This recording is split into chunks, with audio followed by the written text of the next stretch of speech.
Welcome to the Danny Clinkscale Reasonably Irreverent podcast. Insightful and witty commentary, probing interviews, and detours from the beaten path.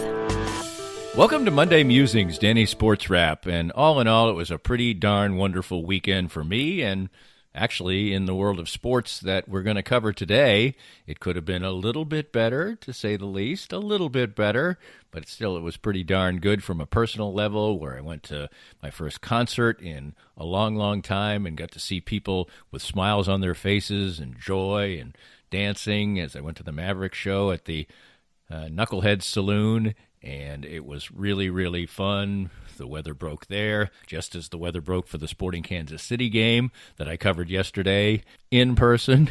That was nice, the first time in a year. I've actually been a reporter at a sporting event in person.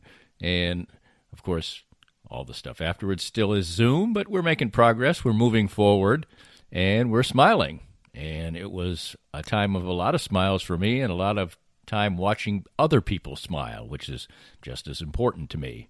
And the Royals put some smiles on their faces as they broke their 11-game losing streak. They had the chance to win the series against the White Sox, and they came oh so close to doing so. Still a good weekend for the Royals, but in the end, a little bit of disappointment. You'll hear from Mike Matheny, pretty upset about the way the last detail of the game went, as the Royals almost survived the 7th, the 8th, the 9th. Questions about the use of their relief pitchers, and the veterans came in, and Greg Holland survived, and Wade Davis didn't, and the umpiring got involved.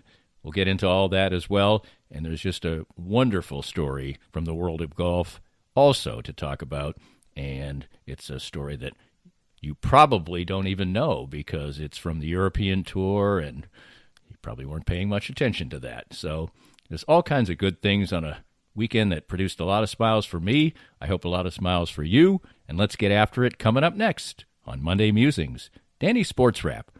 It's brought to you by Dillon's Heating and Cooling. Go see Jeff and his fine crew, and they will get you all set with your HVAC needs. And as they say, they always treat you like family. And that fits right in with a feel-good edition of Monday Musings, Danny SportsWrap, and it comes your way next. More of Danny's Reasonably Irreverent podcast after this. The bitter cold snap in February was just another intense reminder of how important it is to have a quality heating and cooling company on your side. That's why you need to know about my friends at Dillon's Heating and Cooling. Jeff Dillon and his top-quality staff provide honest, affordable, and reliable service all year long. Their number one priority is taking care of the customer and focus on being genuine, always following through and standing behind what they say and do. If you need HVAC or AC repair, it's important you get help from a team of professionals. Dillon's Heating and Cooling's team can walk you through a range of products, the advantages of heating and cooling systems, and ultimately help you find the best HVAC system for you. They're always glad to answer your questions and set up an appointment for an installation consultation. Whether you're looking to upgrade to a newer model of your current system or need one installed in a new home, give my friends at Dillon's Heating and Cooling a call today at 913-214-0529. That's 913-214-0529, or visit dillonsheatingandcooling.com to answer all of your questions. Dillon's Heating and Cooling. Their slogan is their goal, always treating you like family.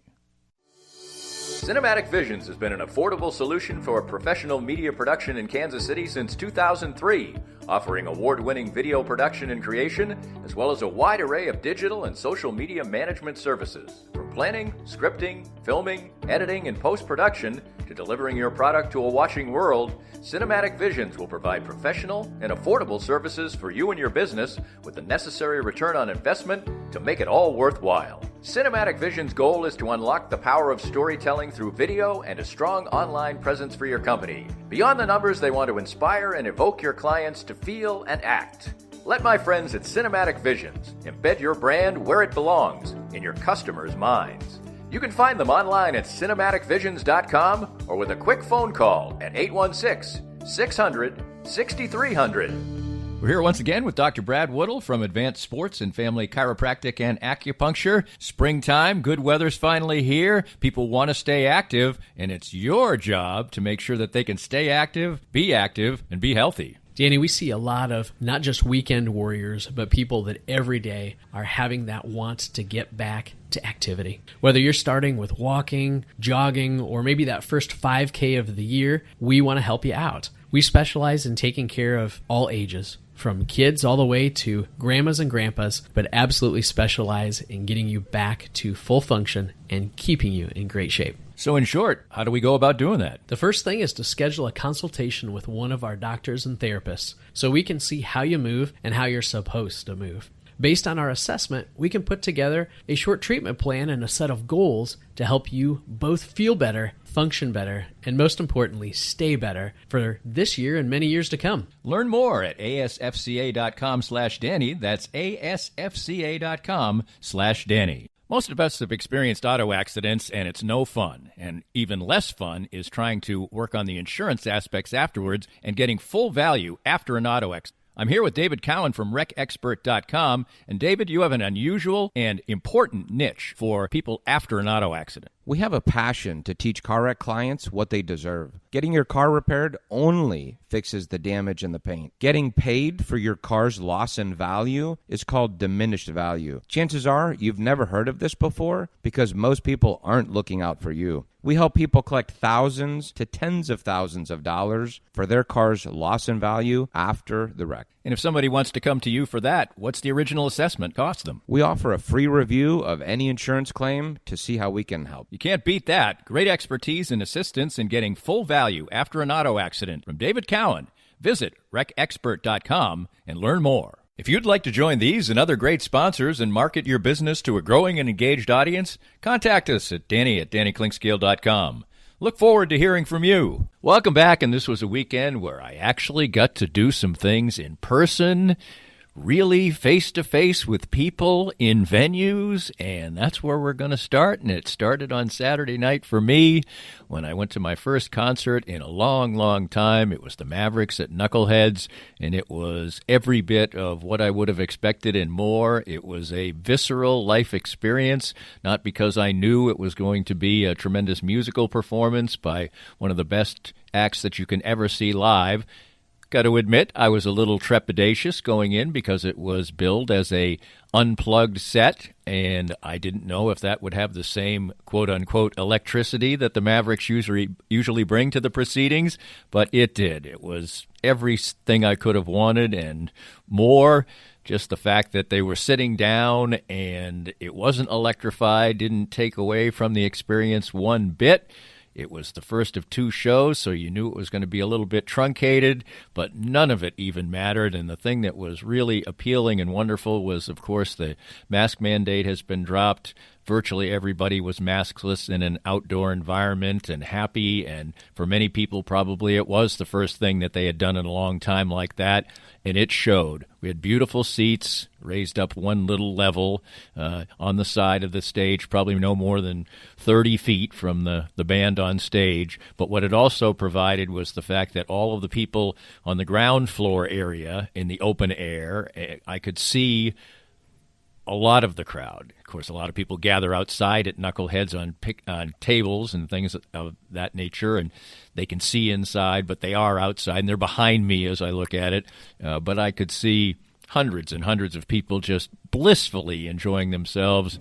It really wasn't supposed to be a dancing type environment, but people couldn't help themselves, and if they weren't dancing for real, they were dancing in their chairs. And I spent a good amount of time during songs that I was very much enjoying, maybe for a little bit not looking at the band and not enjoying their interaction and their facial expressions that were those of delight, too. This is one of the first times they had been in front of a crowd and that they had been together a lot in an outdoor environment or in an environment, period. And so that was something that was really, really magnificent, and I was spending a lot of time just looking at the joy of people who were having fun for the first time in a long, long time. I don't know if they were having more fun than I was because I was having an awful lot of fun, but seeing people just doing things that they probably almost never would do. There were all kinds of people dancing around or twisting around in their seats and smiling, and probably doing stuff they just never, ever do. There are definitely people out there dancing who never dance, never, ever dance. And there are people of a certain age, many of them around my age, and I'm of a certain age. And it was just a magnificent experience. Of course, this is Monday Musings-Danny SportsWrap. That has nothing to do with sports, but it does have something to do with joy. And I will always feel free to bring some expressions of joy, and there certainly is a lot of that on this podcast today. And then on Sunday afternoon, I, in person, actually played the role of reporter at an actual game. Now, of course, a lot of the things afterwards, you'll hear from Peter Vermees, they're still on Zoom, but I sat outside. It was a little chilly, but it was okay. The rain that was pouring down in the morning and actually would pour down after the game a little bit later on ceased during the game, and it was a wonderful environment, and Sporting will be going to full capacity for a game starting at the end of the month against Houston, but for this particular night, it's actually their next home game, and for this particular afternoon, it was still a limited crowd, but a very vibrant and fun crowd, and they saw what was certainly going in a very big game. Vancouver and Sporting were tied in the standings, but you sure wouldn't have known it by the game that ensued. Each team was at 2-2-1 going into the game, but Sporting pretty much total domination in this game. In the end, they outshot Vancouver 26-9, and far more importantly, they outscored them 3-0. Sporting came out firing, but again, finishing was an issue. That's been a problem so far this year. They haven't played great in some games, but they've played good enough to certainly score more and have more success than they had so far. And again, on the first 7 shots that Sporting would have, they didn't finish them. And Daniel Shalloway had a really good opportunity early. Yadi Kinda had a good opportunity, all in the first few minutes of the game. And after Vancouver, after that little flurry and coming out on the front foot for Sporting Kansas City, Vancouver settled themselves down for one lone bit of the game. For about 8 or 9 minutes, they might have been the better team, barely, but Sporting jumped right back into it and got themselves back on the front foot. And then Shalloway missed another great opportunity on a Graham Zusi cross in the 26th minute, and you were starting to think, oh boy, they're completely dominating the proceedings here, but they're not scoring. Is this going to be one of those games again for Sporting? But no more than a minute later, Shalloway was able to get the job done, a give and go with Alan Pulido. He made no mistake. It was 1-0. And just 4 minutes later, Shalloway was causing more problems in the box, and he was clipped, and a penalty was called, and a clean and efficient penalty finish by Alan Pulido made it 2-0. And it was pretty much game over for that point. In the first half, Sporting had 12 shots. They had 65% possession, and they were easily the better team, and it was 2-0 Sporting. If it was ever to be a game just after halftime, one of the few really glaring errors that Sporting made all game was Ilie with a really brutal turnover right in front of goal.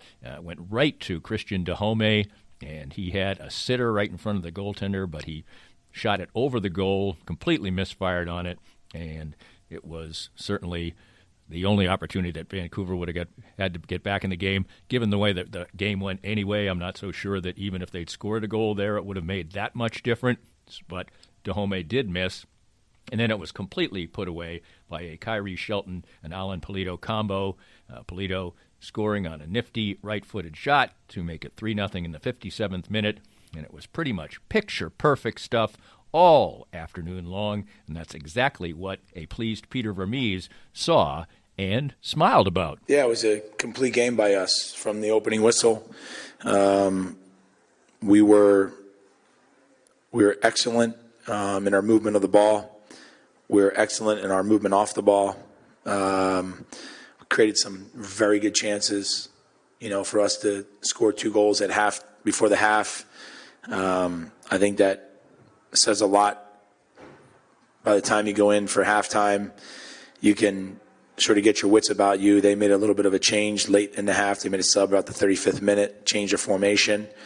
And then we just, made a couple adjustments, nothing huge, just made a couple of little adjustments, but really wanted to kind of stay in the vein as what we stayed on. And so that's what we were working towards. But the guys were very good on both sides of the ball. Well, they moved more to a 4-3-3. In the beginning, they were playing a 4-4-2, and they moved to a 4-3-3. And so it was just for us in seeing where the areas of operation were. I won't go into too much detail, but it was just that it was a formation change that we had to make sure that we sorted out for ourselves and we're all on the same page with it. And then the other thing is that I think that also the speed in which we moved the ball around was a real key factor in the game today. My expectation is every time that we step on the field that we play the way we did today. Unfortunately, it doesn't always work out that way. It's just early on in the season, but we've had a couple of performances that are very similar to this one in that we've been dominant in the game, and we've played very close to the style of play in which we want to. And I think when we do that, it yields results like it did today. The other thing is that, and you ask about Allen, it's a real simple thing. When you have a player like Allen, your team moves with the success of a player like that. And so, I always talk about Allen, and I talk about all the great things that he does, but the bottom line is that he's incredible for the way that we want to play. He's incredible within the group of guys, his work ethic in the game, his hungriness to score all the time. All those things are very, very important to what we do. And so, his quality today was very evident. There's really not a lot I can say about anybody, meaning poorly on the field today, because everybody was very solid, very confident, had a lot of courage to play. It's not easy to play the way that we played today, right? To keep the ball, to be accurate, to continue to push the game forward, and then just keep getting in and around the box and creating the chances that we did. And like I said, I think going in at halftime, being up 2-0 is a good confidence builder for the group. Select the third different position Busio has played this year. How did you feel you did at the 6, dropping any control and temperature? He was tremendous. I thought that when you look at the back four and then Boost and the way that those guys all played together, I thought it was excellent. I thought they were fantastic on building out of the back. They allowed for the front five to get in good spots. And the front five and their movement off the ball was rewarded because of the possession that we were able to keep in the back and the way that we were building the field up. And so when you are able to do those things, a lot of the movements, when they start to get rewarded, you start to see more of them because players feel like, hey, if I'm going to make the move and you're going to play me the ball, then I'll make the move again. And so that you could see a lot of that pleasure in the way the guys were playing. And then, the final piece is that when you can break through another team, you start to gain a lot of confidence. And we started, as the game grew, we gained a lot of confidence. And, frankly, look, we really didn't give much away on the other side in regards to shots on goal or really great chances by them. And a lot of it has to do with how good we were on the ball. Sporting Kansas City now 3-2-1 after a performance that I know that Peter Vermees would like to bottle and bring out every single time. We'll see if that happens on the road next Saturday at San Jose on Saturday night as Sporting found their groove. You could hear it in Peter Vermees' voice, and he said it right there, that every time his team goes out on the pitch, he expects them to play that way or has that expectation that they can play that way, and this time around they did. And not only was it a great performance by Sporting, but it was great fun to just be in attendance at a sporting event and feel like a regular old reporter again. And we're going to get more and more and more of this stuff, and maybe down the line, just 6 months or 12 months or 18 months, we'll sort of look back and say, well, that was the abnormal part. Right now, doing things like traveling, which my wife and I did last week, or walking into a restaurant in a little town without your mask on, that seems unusual. Well, let's look forward to getting back to the point where that was the unusual time, and the usual time is what we do on a day-to-day basis. Let's check out the Royals coming up next. We're having some fun here on a Monday. Monday Musings. It's Danny SportsWrap. It's brought to you by Dillon's Heating and Cooling, and I've got a smile on my face. More of Danny's Reasonably Irreverent podcast after this. I'm here with Joe Spiker, owner of Easton Roofing, and boy, we had to negotiate a million things in 2020, but Easton Roofing navigated them all. As 2021 rolls out, what should we expect this coming storm season? Well, Danny, it'll be the same thing as it is every year. The storms come, and you've got the guys out knocking on doors offering quote-unquote free inspections. Be wary as a homeowner. If somebody's knocking on your door, they probably need the work, and if they need the work that bad, they may be willing to do something untoward to get it. So if somebody knocks on your door, says they want to give you a free inspection, just tell them have a great day and give us a call. We'll come out for free and give you a good, honest opinion as to whether or not you need to do anything at all with your roof. And what's the best way to get in touch with Easton Roofing? You can always find us online at eastonroofing.com or give us a call at 913-257-5426. Easton Roofing, integrity matters. We're here with Michael Barber, the CEO and founder of Microlight Corporation of America, the world leaders in laser therapy. And Michael, tell us a little bit about your product. Our device is using a particular wavelength and power to reduce pain and swelling. My background is surgical lasers, but I've been involved with this particular device now for about the last 20 years, actually.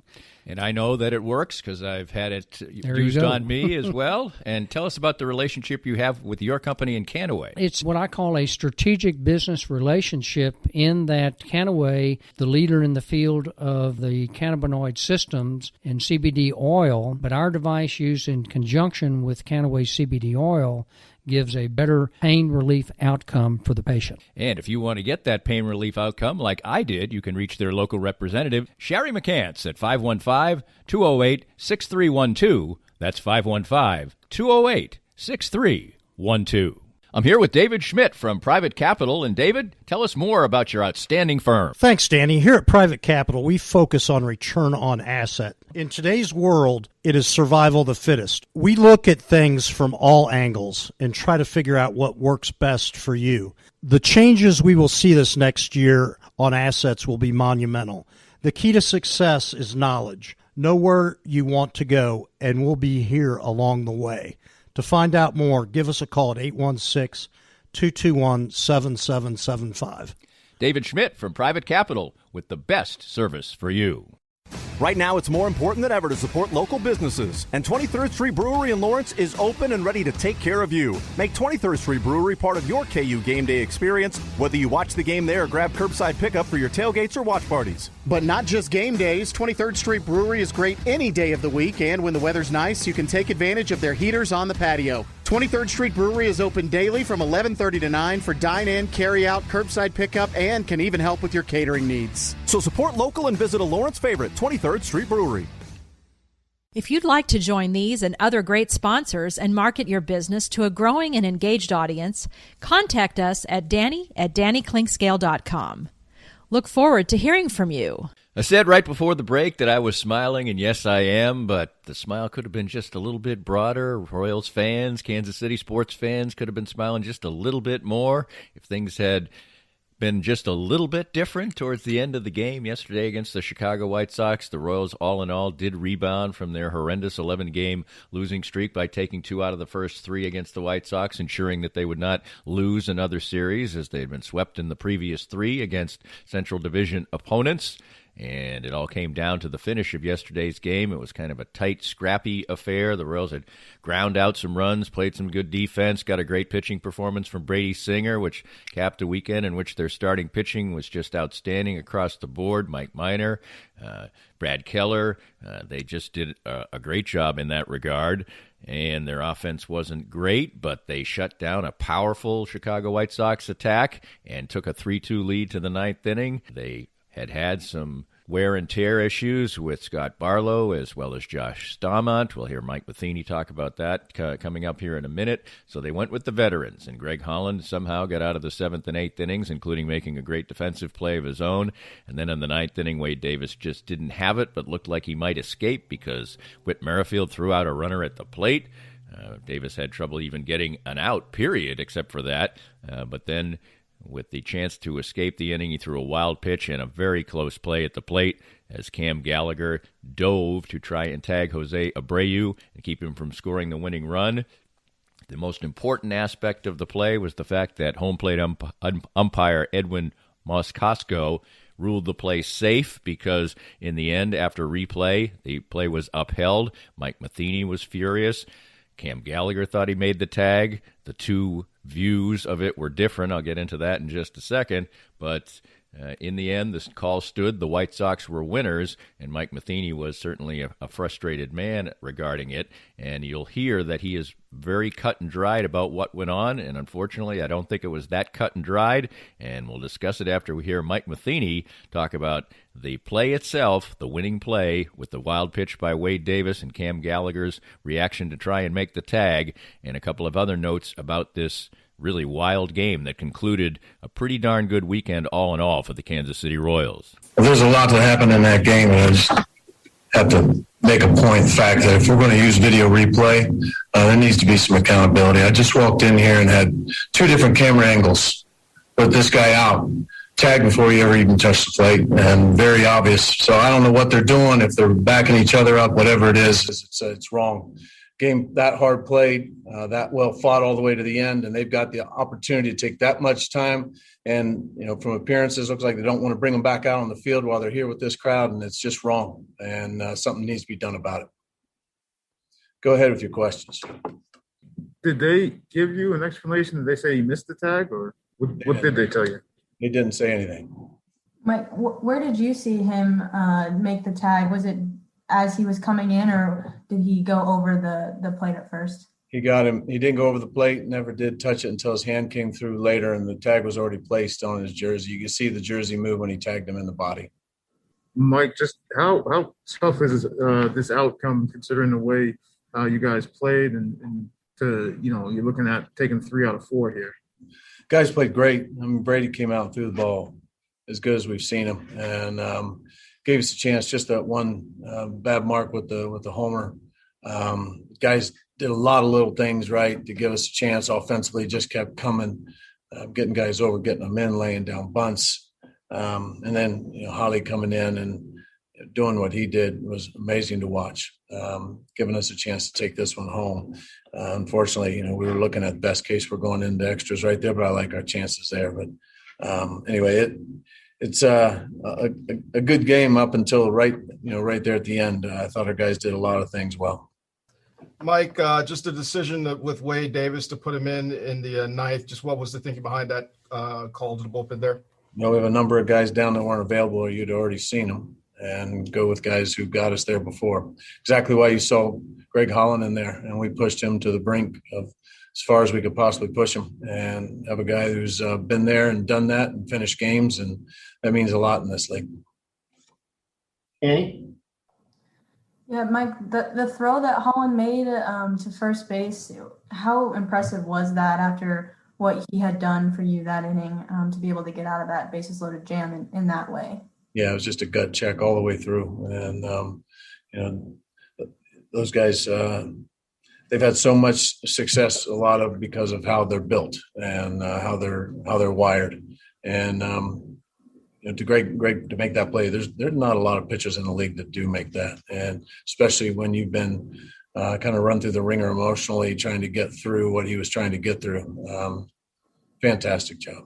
To go back to that seventh inning, and for you guys to be able to get the runs across there that you needed to get a lead. I know you guys had, I think up to that point, had struggled with men in scoring position, but you guys got to that point and were able to get those runs across. What was that like to see that come through for you guys there? Yeah, just getting something going. Guys at the bottom of the order making something happen, moving guys over, getting them in, and that's kind of baseball we talked about. If we're going to have the kind of success that we believe we're going to have, we're going to need to do that at a high rate. Even that sacrifice early in the game, get guys over, get them in, put pressure on, and that was kind of our game today. And played good defense behind them as well. Just unfortunate how it played out at the end. The frustration was there for Mike Matheny. He no doubt will get fined for intimating that the umpires are being sort of protected by the people in New York on replay. I watched that replay a million times. Does it look like Cam Gallagher made the tag? Maybe yes. Maybe more yes than no. But the fact that Matheny his version was that he tagged him on the shirt, and Cam Gallagher's version is that he tagged him on the leg. Just shows the vagaries. I was watching Sunday Sound Off last night, and the panel they had on there all agreed that it sort of looked like he was tagged, but it wasn't that conclusive. That's why the call by Edwin Moscosko was so important.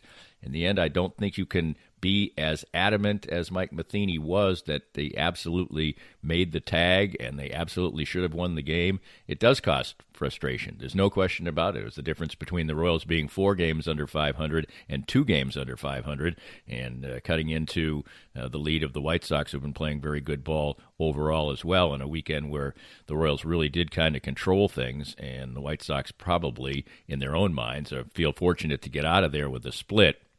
But in the end, the Royals did calm the waters and settle things down as far as their season is concerned, and now they can come back home after a day off today and start a homestand against the Milwaukee Brewers and maybe get a little bit of momentum going. Would there have been more momentum if the call had been made as out? And if the call was made as out, I don't think it would have been overturned either.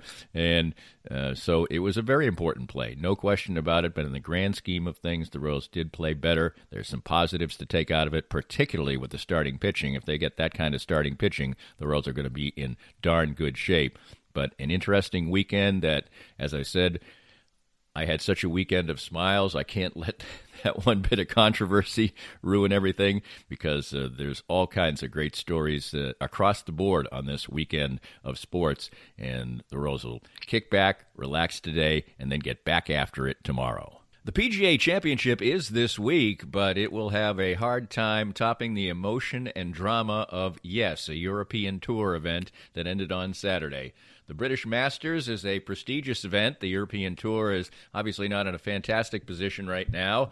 Many of the top European players live in the United States and play in the United States most of the time. They play enough tournaments over in Europe to keep their standing there. They play their big Rolex Series tournaments. The majors count as European Tour events, so they have a pretty easy time of keeping that status without playing in the regular run-of-the-mill tournaments, which basically end up having fields that only golf nuts like myself will actually know.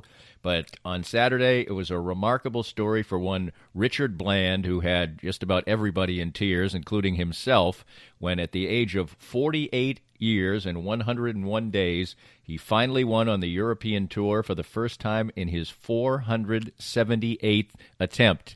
He's been a decent journeyman player who basically averaged around $300,000 or $400,000 per year. Had a couple of seconds, a handful of 31 top tens in 470 plus tournaments is not a great return. That's about a 1.5 per year. He's been on the tour for 20 years.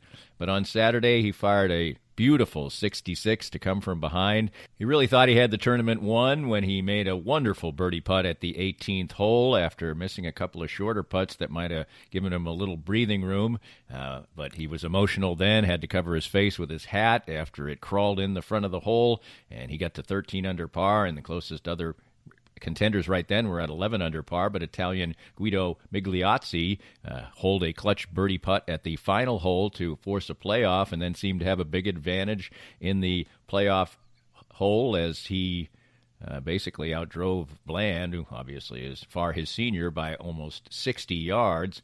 But Migliozzi would end up 3-putting. Bland would par the first playoff hole, and he would indeed win the tournament. And it's a very prestigious tournament in the past. It's been won by the likes of Bobby Locke, Peter Thompson, Seve Ballesteros, Ian Woosnam, and Greg Norman.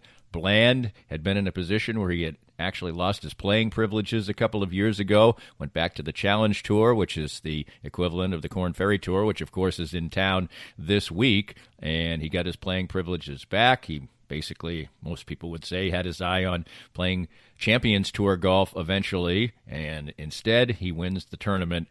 The TV commentator who follows the players around is his coach, Tim Barter is his name, and he was in tears. His family on the television screen that they showed was all in tears. I mean, it was really, I was just about in tears watching it. I watched the entire tournament final round because it was riveting theater. At the start, I wanted Eddie Pepperell to win, but he faded away. away, and then it became Bland's story, and a story that we've had some great stories in the world of golf the last few weeks with guys winning their first tournaments, etc. But they're 25 years old or 28 years old or whatever. Bland's 48 years old, and he wins for the first time in almost 500 tournaments, a remarkable achievement and capping off a career that basically had been one of frustration. Golf's like that. Even the very best players win 1 out of 25 times or 1 out of 50 times, and he had won none out of 477 times, but on his 478th, he got the job done. What a way to wrap things up on this Monday, as Monday Musings had some fun today. Got a chance to talk to you about returning to a stadium and all kinds of other great things in baseball and so forth. Always fun on Mondays, always fun throughout the week. We'll be back at you on numerous occasions during the week at both DannyKlinkscale.com and Patreon.com/DannyKlinkscale, all the places you get to hear the Reasonably Irreverent podcast, and we love doing it for you. We hope you enjoyed the latest Danny Klinkscale Reasonably Irreverent podcast. Come back soon for something fresh and new. This podcast was made possible by our great sponsors like Dillon's Heating and Cooling, treating you like family with expert and affordable HVAC services.